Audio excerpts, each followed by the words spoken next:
It is always fun to have you watching us live on UBC TV. We are actually coming to live from the command center. That is Nile Avenue, opposite Costa Towers, next to Parliament and National Theatre.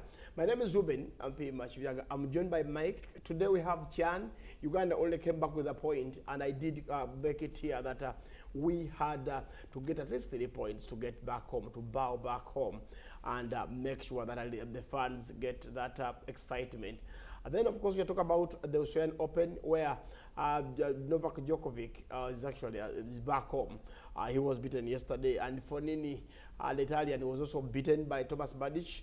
Then you check out the transfers. Sanchez has finally joined Man U in a swap deal that saw Mkhitaryan move to the Emirates Stadium.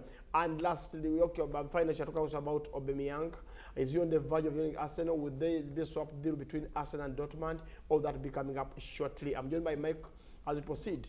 Michael. Yes. Good morning. Good morning. How are you today?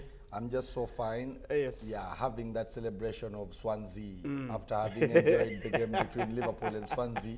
I'm really so happy that you did mention it yesterday. Yes. Yeah, that we shall be seeing a Swansea or probably. Actually, my brother who loves Liverpool, Major David Chividago, Yeah.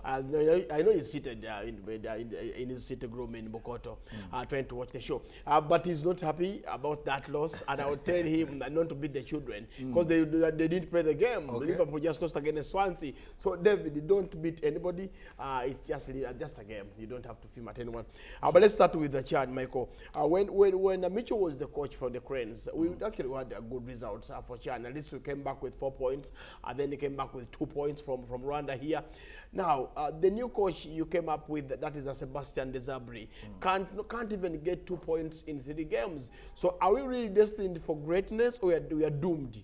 Well, just like I did mention some time back, I said Uganda is not a nation which is there to mentor coaches. Yeah, we can only build players, but we can't build coaches currently. Looking at Sebastian Desabre's position of coaching, I really take a look at some of the statistics. In the 5 games he has been with the Uganda Cranes, he has only registered 2 draws and 3 losses, which is so disappointing for a team like Uganda. Remember, we got to the verge of qualifying for the World Cup, if at all I recall very well, because in that group it was only Egypt that really seemed to be a bit difficult for Uganda Cranes.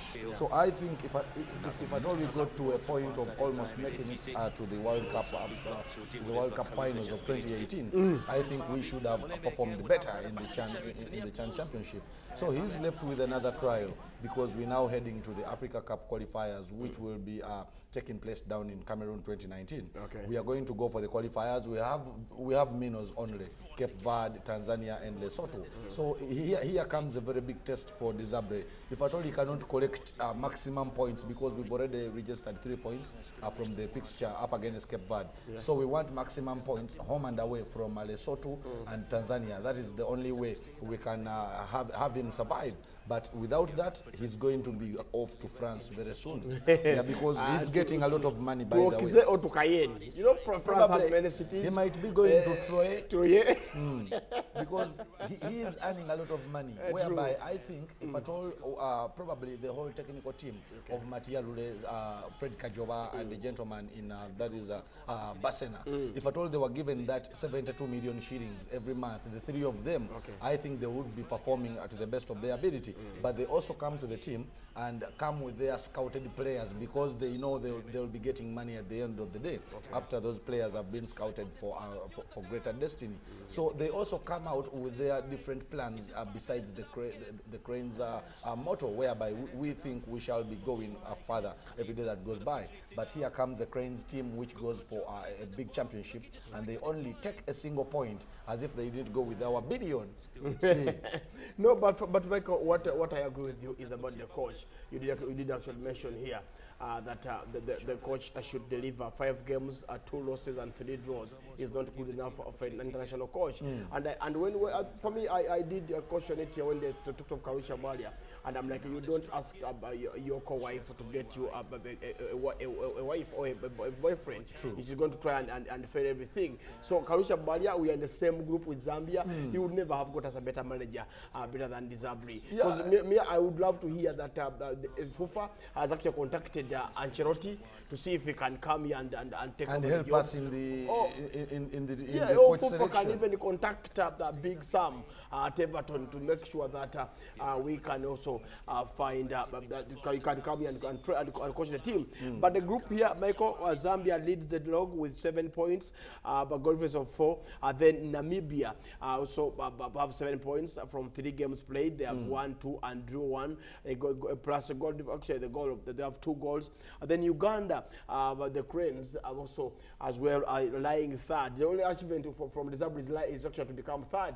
And Uganda has played 3 games, had 1 point, and they have a -3, and that's a goal difference. And then Cote d'Ivoire played 3 games, have 1 point, and a -3. That's a goal difference. But for me, if Joe Thierry, the man who played at Senegal 92 for Cote d'Ivoire when the game ended 11-10 on penalties, he's actually, I'm sure he's so furious about this Cote d'Ivoire team. I mean, they had a great team in 92, where the team that could match the likes of Abedi Pele, Antonio Eboa, Neil Ampte, and Achapong. Today, they don't have that team. I mean, you don't tell them that you can't beat Uganda when you're Cote d'Ivoire. They are supposed to be Africa's biggest powerhouse regarding football, and they can't deliver. So before we blame Uganda, let's also blame these Cote d'Ivoire guys. You don't tell me that you cannot get results for your national team. And I believe that the way things are in Ivory Coast, they might be doomed for disaster, because you don't expect them to play like that, Michael. When you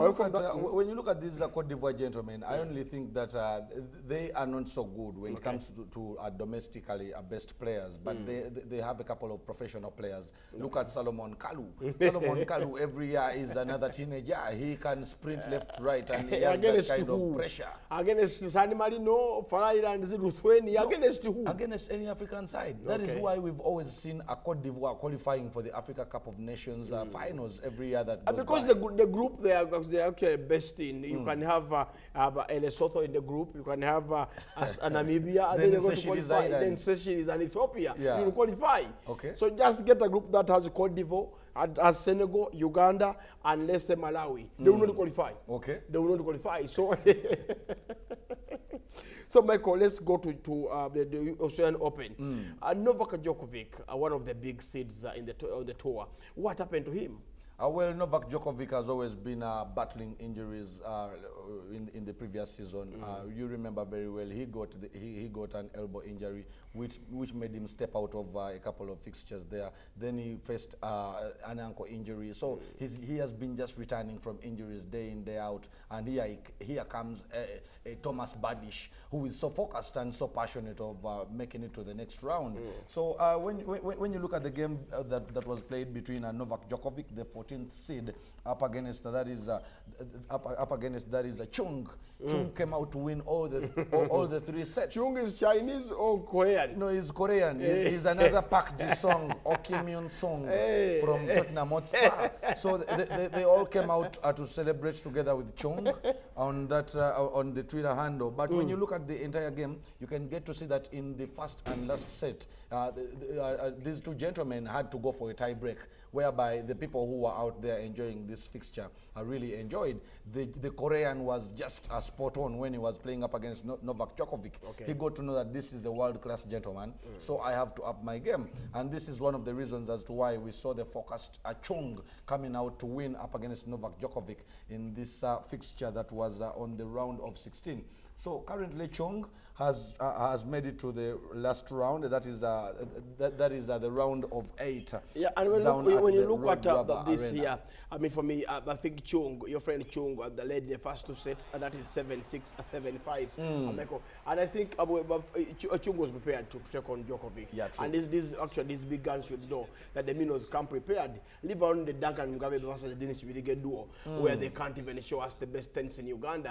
But these people can actually entertain you for 2-3 hours of good tennis. So Dean should also explain to us the tennis he has played for the last 20 years. Yeah, probably. And where he has won nothing. Probably. Under his belt. And we also want to know why we do not have some Ugandans making it to the international scene of They're tennis. not good enough, Michael. And you, the fathers, you come up with Duncan Mugabe, Cosmas Banonya, Eddie Moyes, Hilda Nyango. They can't play tennis. No, but all they can do is go for eating festivals. Let me tell you something about tennis. When you look at this game, it is so difficult because some people cannot have that kind of gas to run left, right, jump left, right, and center, because you need to be a spot on. You need to be onto your toes for the entire game. So I think this is one of the reasons as to why we do not have very many.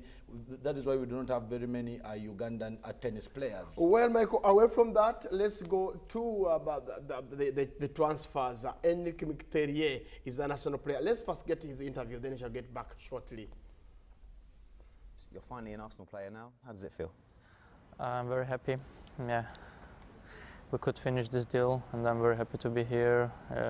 It's a dream come true, because I've been always dreaming to play for Arsenal, and now I'm here. I'll do my best for this club to create a story. I want to take you back to 2009. It was there in an interview with UEFA that you said one day you wanted to be here at Arsenal. Now you are, but why was it back then? What was it you liked about the club? I always loved the way that Arsenal played, the way that Arsene Wenger has managed the team. They had a lot of young players and he was managing them, and they were doing very good. And of course I was in love with the game of Thierry Henry. I loved it. They all speak the same, Michael, that this is my dream. I remember Robbie Keane, when he moved to Liverpool, said, this is my dream come true. I have never actually loved the team like Liverpool. Then he went to Spurs. You see, those players who always speak the same. They, after I will quote El Shaarawy, he said that before that Milan is the best club in the world, he doesn't even dream of going anywhere. Now he's playing at Roma. Yeah. Can you imagine? The player who was loyal to club, actually I'll tell you, is Ryan Giggs. He was so loyal to Manchester United. Then Damian Tomasi at Roma was a royal servant there. Francisco Totti as well. But there's a player called Pavon Nedved. When he was playing at Lazio, said this is the best team ever to play for. Then Juventus came calling and he switched to Turin. Yeah. So players, for me, they are always liars. They will never tell you the truth. No, but this is the professionalism that these players have. You don't just undermine the team that has let you go join any other club around Europe. So here comes Enrique Mkhitaryan, and he's being reminded of the 2009 interview he had when he was saying that he really wanted to join a club like Arsenal, because he has always loved to play alongside these young players, and he has always loved to play alongside Thierry Henry. However, he has not got the chance to play alongside Thierry Henry. But if at all Arsenal get to seal the deal of Jean-Pierre Aubameyang, I think this will be a great combination. I love the way you pronounce the name Jean-Pierre Aubameyang. We had a player at Milan called Jean-Pierre Papin. Actually, they used to call him Papa. Jean-Pierre Papa was playing. Actually, is a player George were replaced in '95 when he came in from PSG. So when you mention Aubameyang, you said Pierre? Yeah, Jean-Pierre Aubameyang. Yeah, that is good French, and I love it. And now you're taking the lessons of French, and I'm happy with that. But let's go to Sanchez, Alexis Sanchez. And this is a big thing. Sanchez, who has actually moved to Manchester United. So who has benefited more? Is it Arsenal or Man U? I guess Man United has benefited more. Reason being, Alexis Sanchez is eligible to play for Man United in the UEFA Champions League. And remember, Man United has gotten to the to the most difficult stages. That is the round of 16 and quarterfinals, which will be coming ahead. And I think Man United is going to have this opportunity to have the Chilean playing for them. However, Arsenal will not have the services of Aubameyang if at all he comes in, and Enrique Mkhitaryan, because currently there are some rules that govern players who move from club to club. Borussia Dortmund has been playing in the UEFA Champions League, and currently look what they are Sanchez into being the taken Europa League. through, and the dressing room. And many I would really love to see this team. I look at the setup, Michael. De Gea, Marcos Rojo, Phil Jones, Valencia, Ashley Young. Then the midfield that has the Herrera, Matic, and Pogba. Then up front for me is Sanchez, Cook, and Rashford. Would be a good squad. But for me, I would actually substitute Rashford for Lingard, because Rashford has not been playing well. So you can have the two on the other side of Lukaku. That is Alexis and Lingard, or even Martial to partner to play alongside than Lukaku. Yeah, but when you look at the squad like this one, I think players like Anthony Martial should not be left out. These are players who know the current Man United style of play. Now this kind of Photoshop here where Pierre-Emerick Aubameyang is put up front with Lacazette, I wonder whether it will happen anyway. But the midfield that has Granit Xhaka, Ramsey, Mesut Ozil and Mkhitaryan would be good for creativity. They would be having the best midfield for me in the Premier League, if you ask me creatively. But if you have Mesut Ozil, you have the boom guy. That's Granit Xhaka. Then you have Ramsey and Mkhitaryan. Yeah. You have a good midfield that can create and that can track back and defend. But when you look at this kind of midfield, I look at all the players. I think it's only Granit Xhaka who is anchoring in that midfield. Okay. You're going to find a midfield that has tricky gentlemen, that is Kevin De Bruyne. Then you have to play alongside Leroy Sané and probably David Silva, not forgetting Bernardo Silva. All these tricky gentlemen, they have the skill, they have the speed and pace. So if at all you come up with such a midfield, you're going to always find problems. You can't play Ozil and Mkhitaryan onto those wings because both players are not so physical. To Man U, we have issues with the defense. You just have got to have Phil Jones and Eric Bailly in the mid defense, because Bailly is a fantastic lad who can defend well. Yeah, sure. Then you go to Ashley Young. I would replace him with Luke Shaw, has been playing well of late, and you don't have to have Ashley Young in that left position. Then of course Valencia takes the right back.